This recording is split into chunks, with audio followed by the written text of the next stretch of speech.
السلام عليكم الاخوان، بخير هانيه كلشي مزيان. المهم اليوم غادي نشارك معكم واحد الشرابه اللي اوتوماتيكيه اللي غادي تعجب بزاف ديال الاخوان باش ما بقاش تدخلوا وتخرجوا عند الدجاج بقاو تخلعوه. غادي نشارك معكم واحد التجربه اللي زوينه بزاف.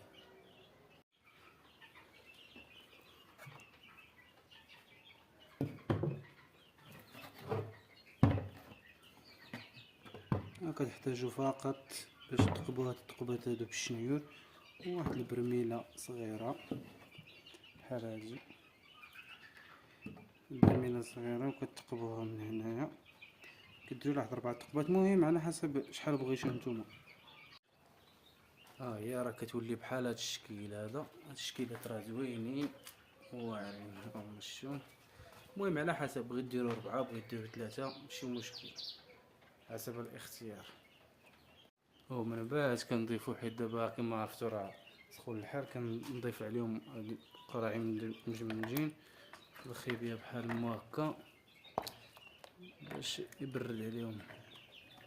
دابا نشوفو الدجاج واش غادي يشرب فيها ولا ما غاديش يشرب. انتما كما كتشوفوا راه الدجاج تبارك الله راه تيشرب فيها، راه مزيانه، راه جد فعاله.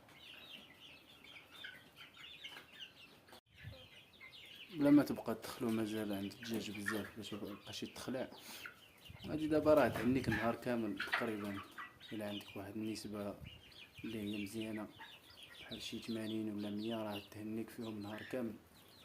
ايوا هادشي اللي كاين الخوت، ما تنساوش بارطاجيو، ديروا شي كومونتير، اي سؤال راني موجود باش نجاوب عليه.